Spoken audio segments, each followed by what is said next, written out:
ጋምቤላ ለረግድ ትመቻለች ህብረተሰቡ ደግሞ ፍቅር የሆነ ሰው ነው እንግዲያ ተቀባይ ነው ወርቅ አለ ማንኛውም ሰው ጋምቤላ ከመጣ ተዲህነት ተላቆ ወርቅ ይዞ የሚሄድና ኑሮውን የሚያሻሽልበት ከመጣ እንደው ማይመለስም ነበር እንደኑት ስሞት ማን ነው ተስፋዬ አህመድ ይባላል ተስፋዬ አህመድ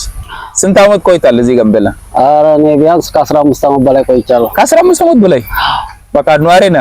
ኗሪ ነኝ በዲማ ዙሪያ ማርከስም 3 አመት ተቀምጫለሁ ያው ዝም በንግድ ያው ኦኬ ቆይታል ማለት ነው እሺ ወደ ጋምቤላ ሳትመጣው ፊት ማለት ነው ምን ነበር ስለ ጋምቤላ ስትሰማ የነበረው ስለ ጋምቤላ ለረግድ ትመቻለች ህብረተሰቡ ደግሞ ፍቅር የሆነ ሰው ነው እንግዲያ ተቀባይ ነው ወርቅ አለ ማንኛውም ሰው ጋምቤላ ከመጣ ተዲህነት ተላቆ ወርቅ ይዞ የሚሄድና ኑሮውን የሚያሻሽልበት ከመጣ እንደው ማይመለስም በቃ ወደ ሀገር ቤት አይመለስም ስለሚመች ማለት ነው እሺ በጣም ጥሩ አሁን 3 ጥያቄ ጠየቃለሁና ይሄ 3 ጥያቄ በትክክል ከመለስከልኝ የ50 ብር ካርድ ተሸለማለህ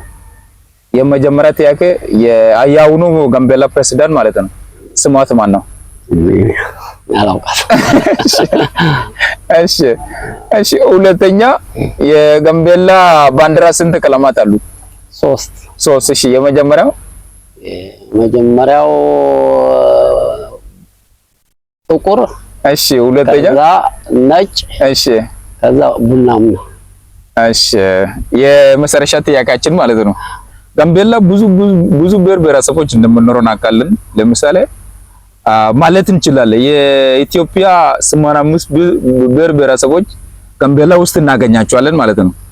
ከነዚህ 85 ኖሮ ማለት ነው የአምስቱም የክልሉ ተወላጆች አሉ ማን ለምሳሌ በይበልጥ ትግሬ አለ አማራ አለ ደቡብ ቤንች ማጂ ዞን አለ በእነሱ ክልል የሚተዳደር የሚወርም አለ ሜር አለ አኝዋክ አለ መጀንገር